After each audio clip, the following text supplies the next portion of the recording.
30 second के operation में घर में घुसकर वेनेजुएला के राष्ट्रपति को पीढ़ियों में जकड़ दिया। एक कहावत है, जिसकी लाठी उसकी भैंस। यह कहावत अमेरिका पर बिल्कुल फिट बैठती है और यह बात भी बिल्कुल सही है कि अमेरिका की दादागिरी कमज़ोर देशों पर ज़्यादा चलती है। अमेरिका शुरू से ही चालबाज और स्वार्थी देश रहा है। अपना स्वार्थ पूरा करने के लिए अमेरिका कुछ भी कर सकता है। जब भी कभी अमेरिका को लगने लगता है कि कोई देश या किसी देश का शासक या राष्ट्रपति या प्रधानमंत्री अमेरिका के लिए खतरा बन सकता है, तो अमेरिका उसकी कब्र खोदने में जुट जाता है। साम दाम दंड भेद कोई भी नीति अपनाकर उस देश को बर्बाद करके छोड़ता है। दूसरे विश्व युद्ध के बाद विश्व में केवल दो महाशक्तियां थीं, सोवियत रूस तथा अमेरिका। लगभग पूरा विश्व दो गुटों में बट गया था और अमेरिका सोवियत रूस का शीत युद्ध लगभग 45 वर्षों तक चला। और जब सोवियत रूस ने 1979 में अफगानिस्तान में मुजाहिदीन विद्रोह को दबाने के लिए अफगानिस्तान पर आक्रमण करके वहां कम्युनिस्ट पार्टी को सत्ता पर बिठाया और कम्युनिस्ट पार्टी को संरक्षण देने के लिए अफगानिस्तान में सोवियत रूस की सेना पड़ी रही। इसी मौके का फ़ायदा उठाकर अमेरिका ने पाकिस्तान की सहायता से अफगानिस्तान विद्रोही मुजाहिदीन को हथियार तथा ट्रेनिंग दी और 10 वर्ष तक मुजाहिदीनों से संघर्ष करते हुए सोवियत रूस की सेना को भारी नुकसान उठाने के बाद वापस लौटना पड़ा। और दूसरी ओर सोवियत रूस खुद भी कमज़ोर पड़ गया था। वहाँ अराजकता तथा अस्थिरता फैल गई। परिणाम स्वरूप सोवियत रूस 15 देशों में बट गया और इस प्रकार अमेरिका ने सोवियत रूस का विभाजन करके अपना मकसद हासिल कर लिया। फिर 1991 के बाद विश्व में केवल एक ही महाशक्ति रह गई थी, अमेरिका अर्थात यूएसए। अमेरिका ताकतवर देशों पर सीधा आक्रमण नहीं करता, उसे आर्थिक और व्यापारिक तौर पर कमज़ोर कर देता है। दूसरा कमज़ोर देश यदि कोई अमेरिका के खिलाफ चलता है तो अमेरिका किसी न किसी बहाने उस पर प्रतिबंध लगाकर उस देश को आर्थिक रूप से कमज़ोर करके उसकी कमर तोड़ देता है। फिर उस दो देश की अपोजिशन पार्टी के साथ मिलकर उस देश की जनता को भड़काकर अराजकता पैदा करता है और मौका मिलते ही उस देश पर कोई न कोई इल्ज़ाम लगाकर आक्रमण कर देता है और फिर उस देश पर मनमानी करता है। जैसे 1989 में पनामा, 2003 में इराक, 2011 में लीबिया, अफ़गानिस्तान, सीरिया और 2026 में अब वेनेजुएला के साथ कर रहा है। दोस्तों, आगे बढ़ने से पहले चैनल को सब्सक्राइब कर लीजिए, आपकी बहुत बहुत मेहरबानी होगी। आपकी इस मेहरबानी से हम जैसे नए यूट्यूबर को भी अपना ज्ञान प्रस्तुत करने का अवसर मिलेगा। वेनेजुएला की कुल जनसंख्या 3 करोड़ के लगभग है और क्षेत्रफल 9,16,000 वर्ग किलोमीटर है। वेनेजुएला 1970 से 80 के दशक तक एक अमीर देश था। वेनेजुएला दक्षिण अमेरिका अर्थात लैटिन अमेरिका महाद्वीपों में सबसे अमीर देश था और इसकी यह अमीरी वेनेजुएला में मौजूद कच्चे तेल के अथाह भंडार के कारण थी।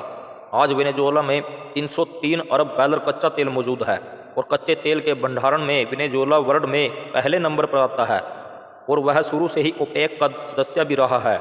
लेकिन अपने ही देश की गलत राजनीति के कारण वेनेजुएला गरीब होता चला गया और आज वेनेजुएला की गिनती गरीब देशों में आती है। लेकिन तेल के मामले में आज भी वेनेजुएला नंबर 1 पर है। वेनेजुएला अमीरी से गरीबी में कैसे चला गया, इसका वर्णन किसी और वीडियो में करूंगा। आज के वीडियो में मैं अमेरिका और वेनेजुएला के बीच उत्पन्न दुश्मनी का वर्णन करूंगा।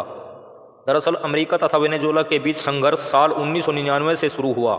साल 1999 में ह्यूगो चावेज वेनेजुएला के राष्ट्रपति बने और अमेरिका तथा वेनेजुएला के संबंध बिगड़ने शुरू हो गए, क्योंकि चावेज अमेरिका की आर्थिक और विदेश नीति को पसंद नहीं करते थे। वे हमेशा अमेरिका की नीति के बड़े आलोचक रहे हैं।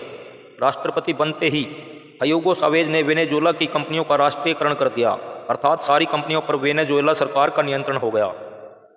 कंपनियों का राष्ट्रीयकरण होने से तेल की सारी बागडोर सरकार के हाथ में आ गई और अमेरिका कंपनी जो कच्चा तेल निकालती थी उन्हें भी अपना बोरिया बिस्तर बांध कर वेनेजुएला से निकलना पड़ा और यहीं से अमेरिका तथा वेनेजुएला के बीच खाई बनती चली गई। और अमेरिका तो है ही शुरू से ही एक व्यापारिक देश। अमेरिकी राष्ट्रपति जॉर्ज डब्ल्यू बुश के साथ तो चावेज का 36 का आंकड़ा था। चावेज जॉर्ज डब्ल्यू बुश की नीतियों की खुली आलोचना करते थे। इराक पर अमेरिकी हमले की चावेज ने पूरे जोर से विरोध किया था और सद्दाम हुसैन की फांसी के बाद तो संयुक्त राष्ट्र सभा को संबोधित करते हुए ह्यूगो चावेज ने जॉर्ज डब्ल्यू बुश को शैतान कह दिया था और चावेज ने बुश पर अपनी सरकार गिराने के आरोप भी लगाए। पहली बार इतने बड़े पैमाने पर वेनेजुएला और अमेरिका के रिश्ते बिगड़े। दूसरी ओर चावेज ने एंटी अमेरिकी देश क्यूबा, ईरान तथा रसिया से दोस्ती बढ़ानी शुरू कर दी। इस प्रकार जॉर्ज डब्ल्यू बुश तथा अमेरिका की आंखों में चावेज खटकने लगे। अमेरिका की विदेश नीति रही है कि अमेरिका अपने लिए खतरा बनने वाले देश को मिट्टी में मिला देता है।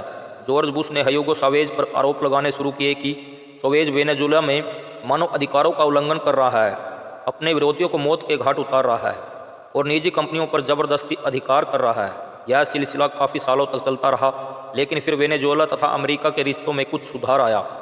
फिर साल 2013 में चावेज की मृत्यु के बाद निकोलस मादुरो वेनेजुएला के राष्ट्रपति बने। दरअसल चावेज कैंसर से पीड़ित थे और उन्होंने अपने जीते जी ही मादुरो को अपना उत्तराधिकारी घोषित कर दिया था। साल 2013 में निकोलस मादुरो के राष्ट्रपति बनने के बाद फिर से अमेरिका के साथ वेनेजुएला के रिश्ते बिगड़ने लगे। मादुरो जब राउफ राष्ट्रपति थे तब भी अमेरिका के खिलाफ बोलते रहते थे। मादुरो ने राष्ट्रपति बनते ही क्यूबा, निकारागुआ, चीन, रूस, उत्तर कोरिया तथा ईरान के साथ अपने रिश्ते और ज़्यादा मजबूत किए, क्योंकि इन सभी देशों को अमेरिका अपना दुश्मन समझता है। लिहाजा तनाव फिर से बढ़ता चला गया। उसके बाद 2019 के चुनाव में मादुरो ने वेनेजुएला में जीत हासिल की और फिर से राष्ट्रपति बने, लेकिन डोनाल्ड ट्रंप ने मादुरो सरकार को अवैध कह दिया। ट्रंप ने वेनेजुएला के विपक्ष के आरोपों को आधार बनाया और कहा कि विपक्षी उम्मीदवार एडमंड गोजालेज असली राष्ट्रपति हैं। मादुरो धोखा करके जबरदस्ती राष्ट्रपति बने हुए हैं। बाइडेन के समय में भी वेनेजुएला और अमेरिका के रिश्ते अच्छे नहीं रहे। फिर जनवरी 2025 में ट्रंप दूसरी बार राष्ट्रपति बने अमेरिका के। ट्रंप ने अमेरिका का राष्ट्रपति बनते ही मादुरो को निशाने पर लिया और वेनेजुएला पर लगातार दबाव बनाना शुरू कर दिया। ट्रंप ने मादुरो पर ड्रग तस्करी, हथियार तस्करी, राष्ट्र के लिए खतरा और कहा कि मादुरो ने देश को भूखमरी की तरफ धकेल दिया है तथा मादुरो के अत्याचारों के चलते वेनेजुएला के लोग भाग भाग कर अमेरिका में शरण ले रहे हैं, अर्थात प्रवासी संकट को आधार बनाया। सितंबर 2025 में ट्रंप ने नशीले पदार्थों की तस्करी रोकने का बहाना लेकर कैरिबियाई सागर में अपना विमान वाहक पोत हेराल्ड तैनात कर दिया। यह विश्व का सबसे शक्तिशाली समुद्री बेड़ा है। अमेरिकी सैनिकों ने वहां से गुजर रहे छोटे छोटे मालवाहक जहाज़ों को निशाना बनाया, जिसमें 100 से ज़्यादा वेनेजुएला के नागरिक मारे गए। दूसरे देशों के नागरिकों को तो अमेरिका मुर्गे तथा भेड़ बकरियां समझता है। और इतना ही नहीं, वेनेजुएला के तेल के टैंकर भी जब्त कर लिए। ट्रंप ने वेनेजुएला की घेराबंदी कर दी और फिर खुलकर सत्ता परिवर्तन की बात करने लगे। ट्रंप ने मादुरो को सत्ता छोड़ने का अल्टीमेटम दिया और कहा, अगर मादुरो किसी दूसरे देश में सुरक्षित शरण लेना चाहे तो हमें कोई एतराज़ नहीं होगा। लेकिन मादुरो ने ट्रंप के प्रस्ताव को यह कहकर ठुकरा दिया कि उन्हें गुलामों वाली शांति मंजूर नहीं है। दरअसल ट्रंप की यह तैयारी फरवरी 2025 से ही चल रही थी। मादुरो ने भी अमेरिका पर उसके तेल भंडारों पर कब्जा करने की साजिश के आरोप लगाए, लेकिन फिर मौका देखते ही ट्रंप ने 3 जनवरी 2026 की रात को वेनेजुएला के सैनिक ठिकानों पर जोरदार हवाई हमला कर दिया और राजधानी कराकास में डेल्टा फोर्स को उतारकर राष्ट्रपति निकोलस मादुरो तथा उनकी पत्नी सिलिया फ्लोरेंस को पकड़कर जबरदस्ती अमेरिका के न्यूयॉर्क शहर में ले जाकर डिटेंशन सेंटर में बंद कर दिया। यह सारा तमाशा पूरे विश्व ने अपनी आंखों से देखा। इस ऑपरेशन को ट्रंप ने एब्सोल्यूट रिजॉल्व नाम दिया और ट्रंप ने इस ऑपरेशन को लाइव मॉनिटर किया। केवल आधा घंटे के इस ऑपरेशन में F-35, F-22, B-1 bomber plane तथा चिनूक हेलीकॉप्टर ने वेनेजुएला के सैनिक अड्डों को तबाह कर दिया। और हैरानी की बात यह है कि वेनेजुएला की ओर से एक भी गोली नहीं चली। हालांकि वेनेजुएला के पास रूस से खरीदी गई S-300 मिसाइलें भी हैं। या तो वेनेजुएला के सैनिकों ने इन मिसाइलों का उपयोग किया ही नहीं, या फिर अमेरिकी एयरफोर्स ने वेनेजुएला के रडार सिस्टम को पहले ही नष्ट कर दिया। अमेरिका की शुरू से ही यही रणनीति रही है कि वह ताकतवर देशों को फूट डालकर उन्हें बर्बाद करता है और कमज़ोर देशों को दादागिरी दिखाकर। लेकिन इसका एक अपवाद भी है, नॉर्थ कोरिया का शासक किम जोंग आज तक अमेरिका के काबू नहीं आया और वह आए दिन अमेरिका को धमकी भी देता रहता है। पिछले 3.5 सालों से अमेरिका रूस पर इल्ज़ाम लगा रहा था कि रसिया अपनी ताकत का यूक्रेन के विरुद्ध गलत इस्तेमाल कर रहा है। तो फिर अब अमेरिका ने क्या किया है? ट्रंप वैसे तो शांति दूत बने फिरते हैं और शांति का नोबेल प्राइज़ भी मांग रहे थे, जो उन्हें मिला नहीं। यह कौन सी शांति दिखा रहे हैं ट्रंप?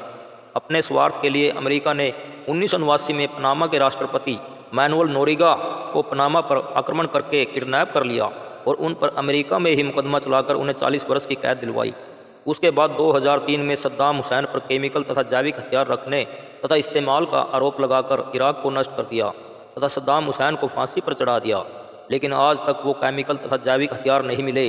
2011 में लीबिया के शासक गद्दाफी को मार डाला और अब वेनेजुएला के राष्ट्रपति मादुरो तथा उनकी पत्नी की बारी है। असल में अमेरिका को किसी देश की जनता से कोई प्यार नहीं है। ट्रंप की नज़र तो वेनेजुएला के तेल भंडार पर है। ट्रंप वेनेजुएला में अमेरिकी ऑयल कंपनियों को स्थापित करना चाहता है और इन कंपनियों में ट्रंप का शेयर मार्केट भी है और इस कार्य को ट्रंप मादुरो के रहते हुए नहीं कर सकता था। इसलिए ट्रंप वेनेजुएला में मादुरो को हटाकर वहां अपने समर्थन की सरकार सत्ता पर बिठाएगा और तेल भंडारों पर कब्जा करेगा। तो दोस्तों, अब आपको समझ में आ गया होगा कि असली खेल तो तेल का है। यदि आपको यह जानकारी सही लगी हो तो वीडियो को लाइक और शेयर करना न भूले। जय हिंद।